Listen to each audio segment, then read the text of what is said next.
Le Sénégal fait partie des rares pays d'Afrique de l'Ouest où des organisations féministes et autres s'étaient mobilisées dans les années 80 pour dénoncer les violences faites aux femmes. Les violences conjugales, physiques, sexuelles, économiques, morales et psychologiques y seront dénoncées.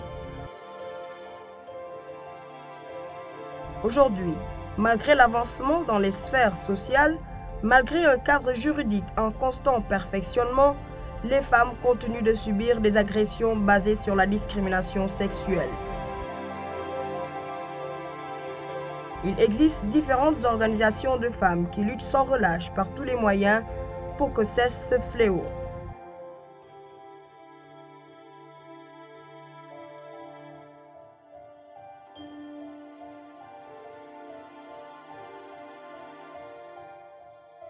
Des organismes comme APROFES, AFEM, Sigil Jigéen et Altercom.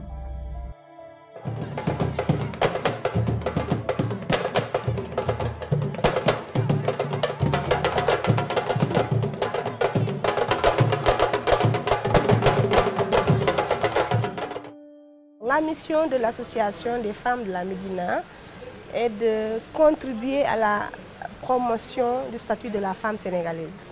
J'ai constaté un certain nombre de choses par rapport aux femmes, ça veut dire qu'elles ne sont pas organisées, elles mènent souvent des activités lucratives, il y a un taux d'analphabétisme terrible au niveau des femmes, l'ignorance et la dépendance économique.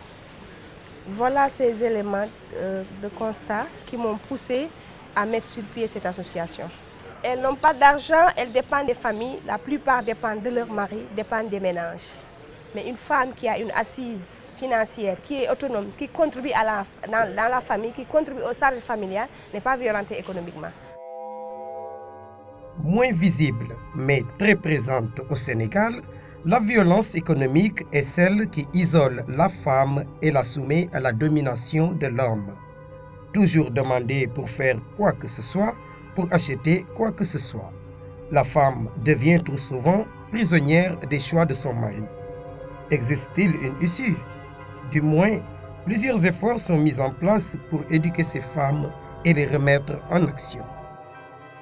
Nous avons démarré avec le projet de Femme Batik qui regroupe 23 bénéficiaires qui travaillent, c'est des productrices qui travaillent avec la teinture artisanale et la teinture traditionnelle.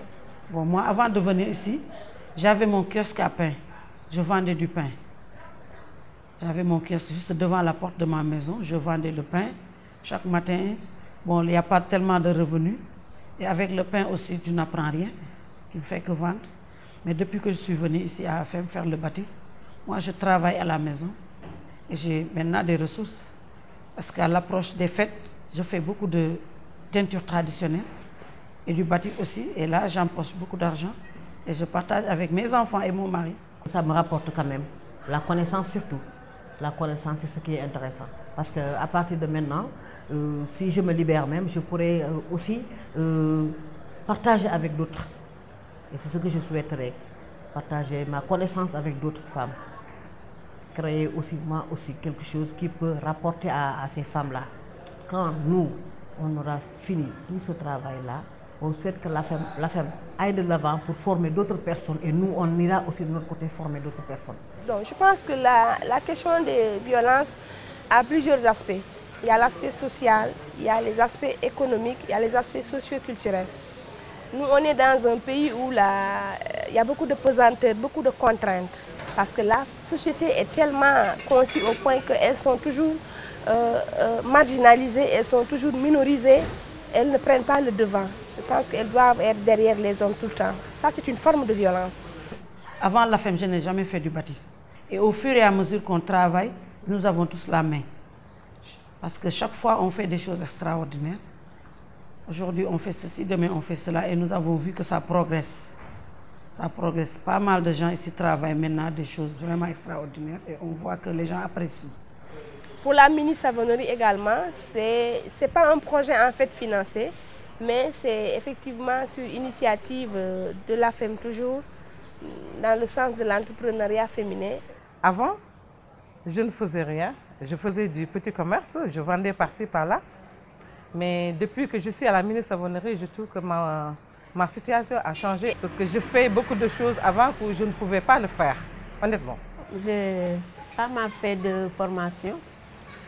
Et comme j'étais à la maison, je ne faisais rien. Ça m'a permis de mieux connaître beaucoup de gens dans la vie que je ne connaissais pas avant.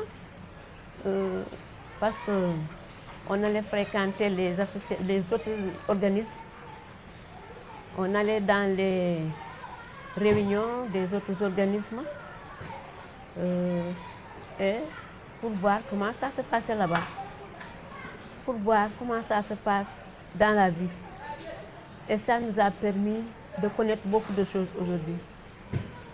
Parce qu'il y a les femmes qui s'occupent de leurs maris et de leurs enfants. Il y a des maris qui restent là, les bras croisés, sans rien faire. Et pour dire à la femme de se débrouiller toute seule. Ici, à la mini-savonnerie, il y a des femmes qui se battent pour cela et qui n'ont pas de mari, qui ont leurs enfants. Il y a des femmes veuves qui n'ont pas de mari, qui s'occupent de leurs enfants. Et nous, les femmes, nous ne sommes pas n'importe qui. Hein. Je pense que si une femme doit devenir une femme entrepreneur, il faut lui donner les compétences, les outils, l'expertise nécessaire pour qu'elle puisse devenir une femme entrepreneur avec une entreprise, une petite et moyenne entreprise. Ça dépend des capacités et des possibilités, mais c'est ça en fait l'ambition. Et que ça c'est possible. Et en tout cas, AFEM s'inscrit dans cette dynamique pour, avec l'appui de ses partenaires, le Carrefour Canadien International, essayer de structurer ses membres à travers les projets économiques.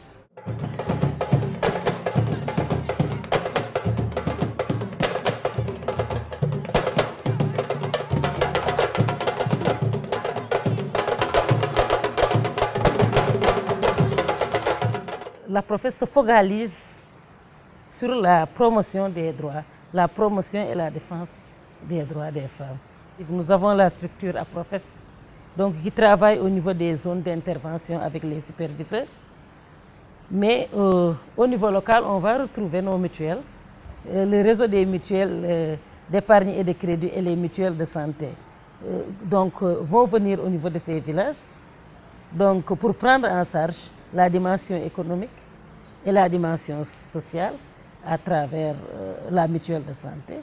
Donc prendre en charge les problèmes de santé, sur les problèmes de santé de la reproduction des femmes. C'est la professe qui a mis en place son premier centre d'écoute dans la région de Kaolack et Fatick. Quand la femme est violentée physiquement, quand elle vient ici, c'est moi qui la reçois et je la mets en confiance et on fait un entretien. Et si elle est blessée, je vais essayer de voir le médecin légiste pour qu'on lui fasse un certificat médical. On l'accompagne au niveau de la police pour l'enquête de police. On l'accompagne donc au niveau du palais de justice. Donc on essaie de, est-ce qu'il faut trouver un avocat pour l'assistance juridique et autres. Et parfois même, il y a la prise en charge de la famille.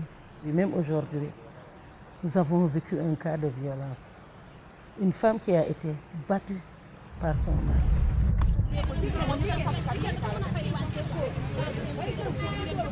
suñu benn naataango bu ñuy wax ki ne mbaw moom la jëkkëram jàpp dóor ko ba mu bëgg a dee tudd Fallou Gaamo dóor ko ba mu bëgg a dee dàq ko ba mu dem ba ca mbedd ma mu def ko taati neen di ko dóor jàpp ko moom magam bu jigéen ak rakkam bu jigéen tëj ko ci biir kër gi tëj buntu kër gi nag kenn du dóor ko ba mu bëgg a dee damu bëñ foxoj baaraamam léegi nag ñu ne loolu dayotul mu yóbbu ko police ku jigéen ki moom dox na ba sonn mu jigi daal dafa bëggoon ñu enragé comme moom jëkkëram la tax mbokkam la moom daa bëggoon wax ji sedd léegi nag ku góor ki moom bëggul wax ji sedd ndax bañ leen yóbboo police dañ ne woon léegi nañ leen enragé léegi ñu enragé diggante jëkkër ak jabar ku góor ki may ko baatam mu dem ku góor ki ne duma ko def nañ ñu may luñ ñu yoon may ma jël léegi nag tëj nañ leen ñoom ñaar ñëpp dem nañ tribunal tëj nañ leen. mu ngi nii bu toogee nii lay sànni toggam ba dem jël ñaareelam dem jox ko dépasse ne ko demal dem togg buñ xëyee ñu jël dem beru fee dem taal seen ndekki ñoom ñaar dong ñu ndekki xaaju mi su mburu bi da koy dagg ñetti dagg ñeenti dagg la koy dagg te ku jigéen ki am na juróomi doom yoo xam ne juróomi doom yu ndaw foog nga ne xaaju mi su mburu suur na juróomi nit xaaju mi su mburu bu em bii ñi nga xam ne dañuy jàpp waaye ñi nga xam ne dañuy bind certificat médical ñu xam niñ koy doxalee parce que jëkkër ji dara dalu ko dafa bandoo loxo bi dem ne dañ kaa gaañ te gaañuñ ko léegi nag ñun dañoo bëgg ñu jàppale ñu Kiné Mbow ñu nag mën a bokk bàyyi ko bàyyi ko bàyyi ko bàyyi ko bàyyi ko bàyyi ko bàyyi ko bàyyi ko.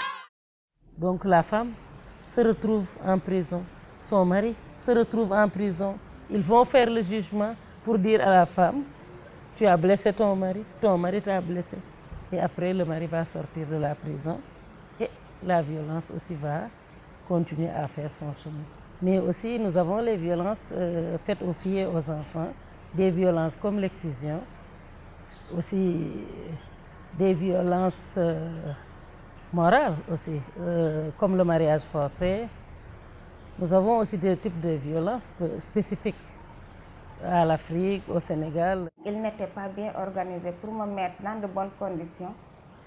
Je l'ai hébergé dans ma propre famille. En ce moment, c'était très bien, ça se passait très bien. Mais depuis qu'il a commencé à avoir les conseils de ses parents, il m'a amené dans sa propre famille et ne cessait de me dire « je vais te maltraiter, je vais te maltraiter ». Je me sentais gênée à l'égard de ma famille. Puisqu'avant de me marier, j'étais soutien de famille. Mais après mon mariage, je ne travaillais plus, je ne pouvais rien apporter à ma mère, mes soeurs qui étudiaient. Je n'étais pas à l'aise dans la famille, je ne me sentais pas très bien, je ne mangeais pas à ma faim, je n'avais pas d'argent pour mes problèmes, je n'avais pas d'habillement. Après le divorce, ils m'ont donné les 2 filles et lui, ils l'ont donné l'aîné, qui est le garçon.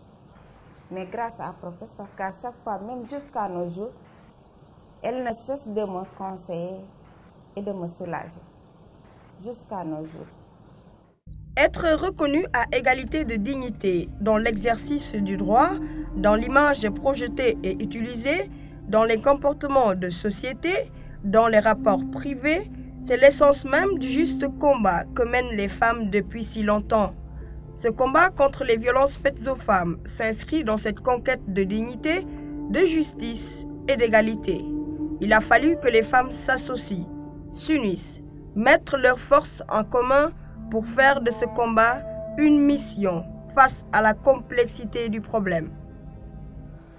Bien, en 1993, le CICPDPF a appuyé 10 organisations de femmes au Sénégal dans le cadre de l'amélioration du statut des femmes sénégalaises.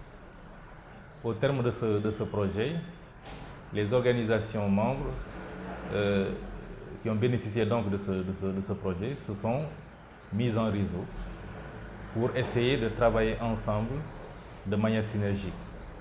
Et l'évolution a fait aujourd'hui que nous sommes passés de 10 organisations au départ à 17 organisations qui ont une dimension nationale.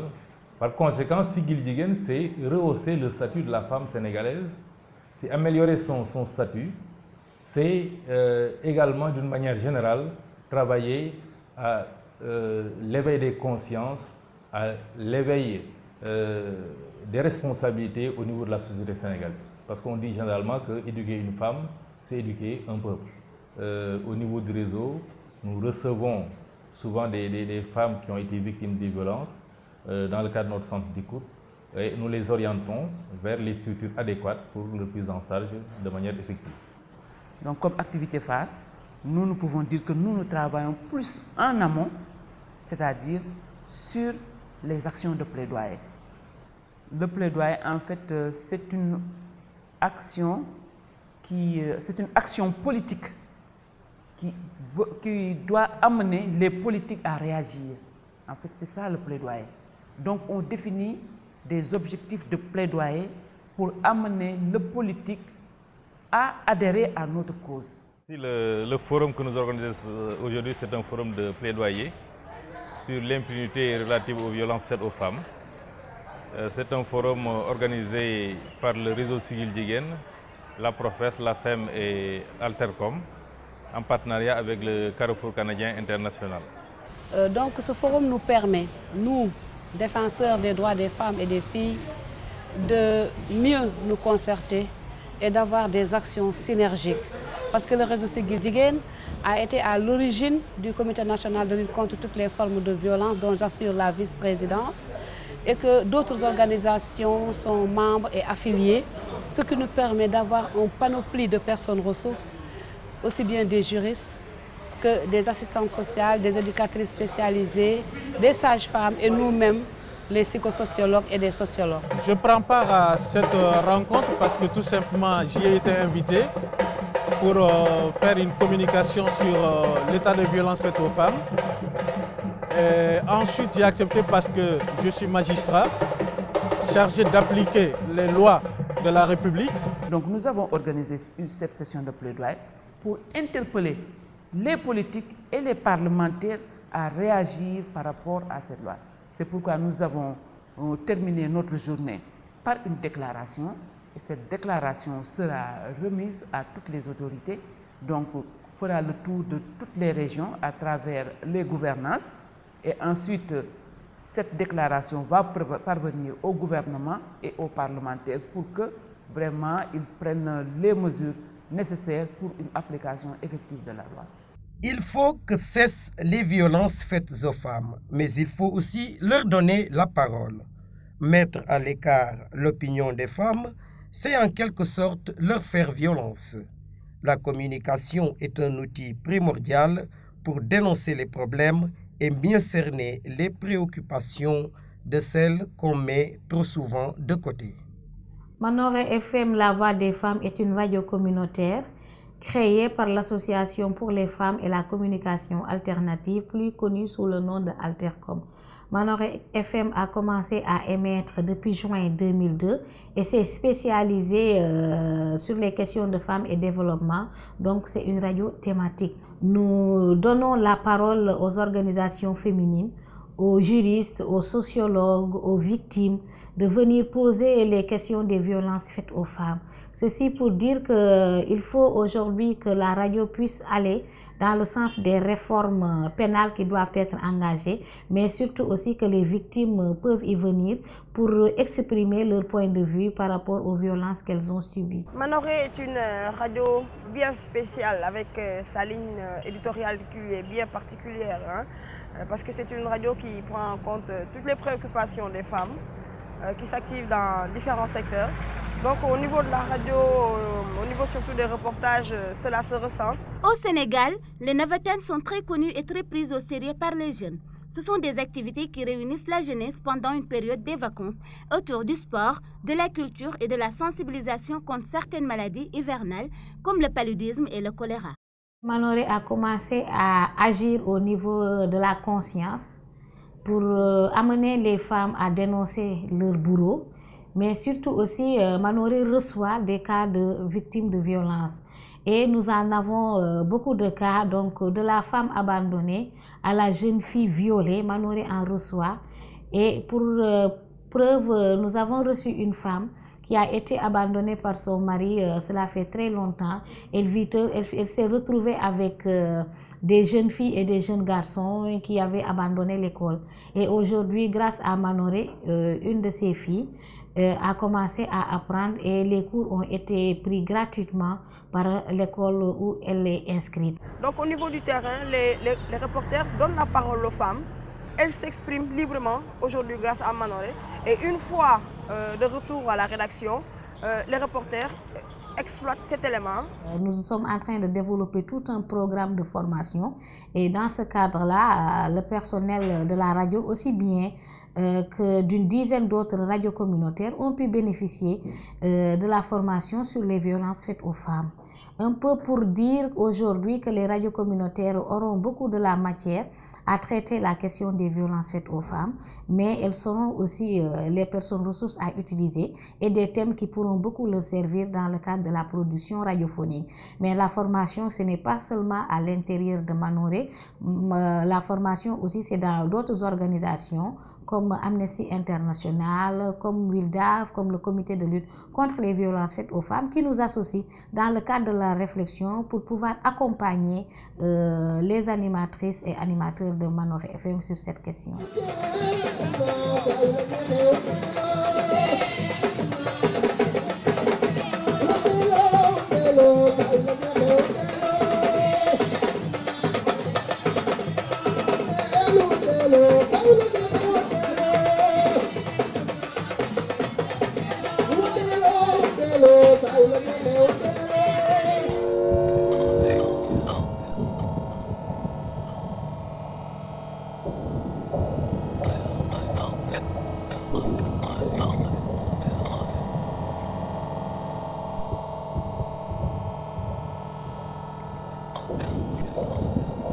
On parle toujours de violence, mais quelles sont les causes? Pourquoi toute cette violence? Pourquoi les femmes en sont victimes? Existe-t-il des réponses évidentes à un problème aussi complexe? Les causes peuvent être d'ordre social, parce que aussi c'est la socialisation, comment les hommes et les femmes sont éduqués au niveau de la société. L'éducation au niveau du milieu familial, au niveau de la communauté, cette éducation peut avoir un impact négatif ou un impact positif sur l'individu et l'homme peut devenir violent à l'endroit de sa femme. Et ce patriarcat ancré dans la tête des maris fait que les femmes subissent tout le temps cette violence. Aussi, il y a la conspiration du silence. C'est-à-dire que dans les familles, quand une personne est victime de violence, tout le temps, les personnes âgées ont tendance à dire qu'il ne faut pas dévoiler les secrets de nos familles. Il faut préserver l'honneur. Mais quel honneur? Quel honneur! Et parfois aussi, il y a une mauvaise interprétation aussi de la religion, une fausse interprétation donc des religions donc, qui font aussi que les hommes violentent les femmes. Au Sénégal, la population est pour l'essentiel musulmane. Hein? Mais la religion musulmane ne dit pas qu'il faut violenter les femmes. La religion musulmane est pour une plus grande liberté des femmes. Donc c'est souvent les hommes qui font des lectures plus ou moins déformées hein, en fonction de leurs intérêts du moment des textes religieux d'une manière générale. Il faut que ce conservatisme religieux, ce conservatisme traditionnel puisse disparaître de nos mentalités. L'auteur de ces violences-là donne une compensation financière. L'argent n'a jamais effacé la douleur de la violence. Donc pourquoi à telle période ça prend la proportion? Est-ce que le comportement des femmes aussi ne joue pas, n'est pas un facteur qui peut-être attire également les hommes? Parce qu'on s'habille très légèrement. On s'habille très légèrement et les petites filles présentent aussi beaucoup plus d'audace. Elles sont très audacieuses. Peut-être qu'elles ne mesurent pas le danger qui les guette, mais elles sont très très audacieuses. On doit parler de co-responsabilité. Les femmes ont leurs responsabilités à assumer. L'État doit assumer ses responsabilités, mais aussi les leaders politiques, les leaders qui sont au niveau culturel et autres doivent assumer leurs responsabilités. Mais les partenaires au développement aussi doivent assumer leurs responsabilités. Avec toutes les actions et tous les efforts qui sont mis en place par les organismes qui s'occupent du droit des femmes, on pourrait croire que nous sommes en train de contrer ce fléau. Mais la réalité nous rattrape et nous sommes malheureusement confrontés à une recrudescence des violences faites à celles que nous appelons affectueusement les mères de l'Afrique. Chaque jour que Dieu fait, on nous présente un cas de violence, que ce soit des violences conjugales, des violences, des coups et blessures, des violences économiques, toute forme de violence. Et ce qui est impressionnant, c'est le niveau de viol qui est assez élevé au niveau du Sénégal. Et je pense qu'aujourd'hui, on peut dire que la tendance est à l'augmentation des violences. Je peux vous donner un exemple. Le jour du 8 mars, nous avons vu une femme qui est en état de grossesse de 6 mois, qui a été battue par son mari. Je crois qu'il n'y a pas pure forme de violence que ça. Ce mois-ci, rien que dans le département de Vélingara, il y a eu 54 cas de mutilation génitale féminine qui ont fait que ces filles-là ont quitté l'école et 56 cas de violence, de viol ou de grossesse précoce qui ont fait que ces 56 filles-là ont quitté. Au total, dans un seul département, en une seule année, 106 filles ont quitté le système scolaire. Les petites filles ne sont pas épargnées, même les vieilles femmes ne sont pas épargnées, sont toujours victimes de viol. Et partout, que ce soit au niveau des familles, dans la rue, sur les lieux de travail, à chaque niveau, les femmes vivent l'insécurité. Et de plus en plus aussi, ces viols sont suivis de meurtres. C'est ça le problème aujourd'hui. De plus en plus, on viole et on assassine. Sur les 100 dossiers, au moins plus de la moitié est constituée de coups et blessures. Donc, qu'est-ce qu'il faut en tirer? On avait l'habitude de dire que le Sénégalais n'est pas violent. La société sénégalaise est une société paisible. Ce n'est plus le cas, ça change. Le Sénégalais maintenant est devenu violent. Parce qu'il y a des causes sous-jacentes, c'est-à-dire des causes qui ont trait au culturel. Il y a des causes structurelles, c'est-à-dire qui ont affaire à l'application effective des lois. Est-ce que la loi est suffisamment appliquée? Est-ce que les autres partenaires qui agissent sur les violences, c'est-à-dire est-ce que le médecin qui reçoit le malade, la victime en premier lieu est assez sensibilisé sur la loi? Est-ce que les policiers qui reçoivent aussi les victimes sont assez sensibles? Donc, il y a plusieurs facteurs qu'on devrait analyser pour voir vraiment quels sont les facteurs qui font qu'aujourd'hui il y a cette recrudescence des violences.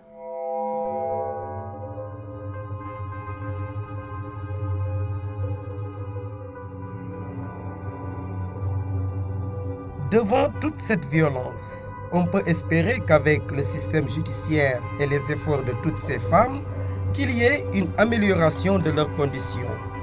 Mais cette lutte est compliquée et elle implique beaucoup de facteurs. Est-ce qu'il y a une réelle volonté politique pour combattre les violences faites aux femmes? N'existe-t-il pas des lois? Si elles existent, pourquoi ne sont-elles pas appliquées?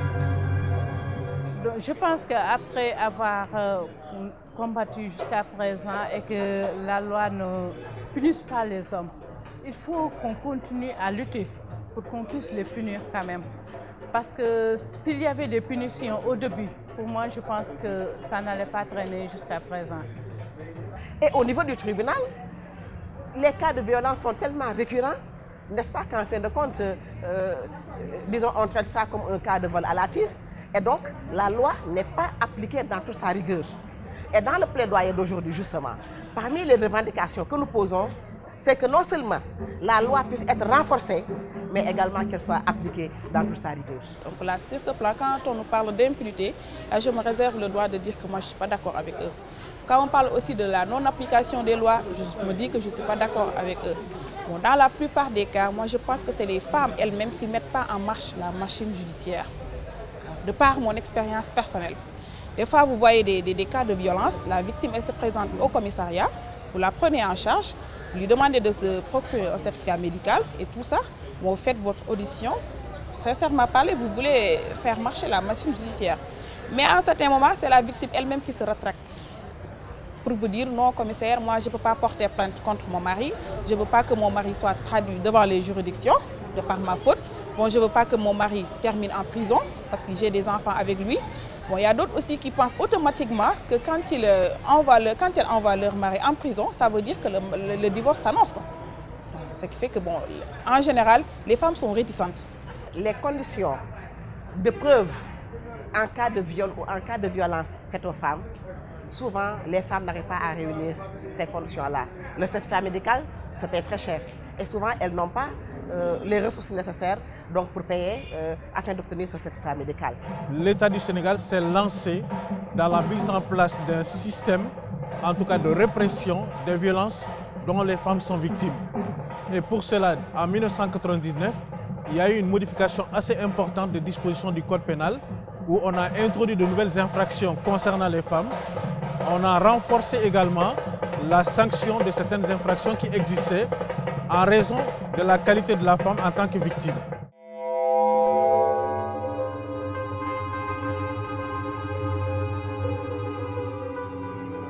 Il y a beaucoup d'efforts qui sont faits pour contrer ces violences, car la liste des souffrances que l'on peut infliger à une femme est difficile à résumer. Cette lutte doit viser justement à passer le cap du constat pour envisager des solutions. Des sensibilisations très fortes doivent être développées en direction de toutes les couches de la société. Parce que tout ce qu'on fait commence par la cellule familiale.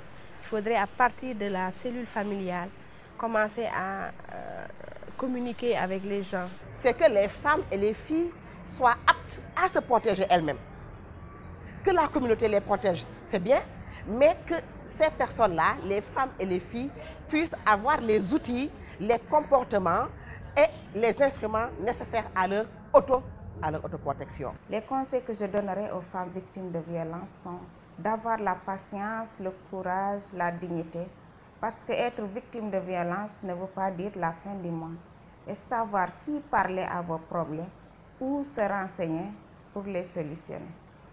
Il y a un arsenal juridique qui existe, mais que les femmes ne connaissent pas, que les familles en général ne connaissent pas, du fait de l'analphabétisme. Cela veut dire qu'il nous faut avoir des stratégies. Et amener d'autres femmes à comprendre. Travailler pour qu'il y ait une autre élite, une émergence de leaders qui sont conscients et qui ont la volonté pour porter la question au plus haut niveau. Il me paraît important qu'il y ait une loi d'orientation des programmes sur la lutte contre la criminalité dans sa globalité et la criminalité dirigée contre les femmes. Et pour cela, on peut mettre sur place un observatoire de la criminalité qui pourra en tout cas aider à l'appréhension du problème et à la mise en place de solutions diverses. Qu'il y aurait encore un numéro vert où toutes les femmes victimes de violences pourront appeler, mais surtout aussi il faut de l'accompagnement psychosocial pour les femmes victimes de violences. Le travail, il est un travail permanent. Il faut qu'on continue à faire ce travail. Ce n'est pas du jour au lendemain que ça va finir. Le combat est loin d'être fini. Moi, je le dis souvent et c'est mon discours. Mais il y a de la volonté, il faut faire avec ça pour en arriver à cette solution meilleure. Nous rêvons d'un monde où la parité entre hommes et femmes sera une réalité. Beaucoup de choses ont certes changé, mais beaucoup reste à faire. Le combat est dur, mais la femme sénégalaise est forte et déterminée à enrayer toute forme de violence à son égard. Il faut rester à l'écoute des autres, alerte à toute forme de violence et continuer à s'entraider pour contrer les épreuves qu'elles endurent. Ensemble, nous y arriverons.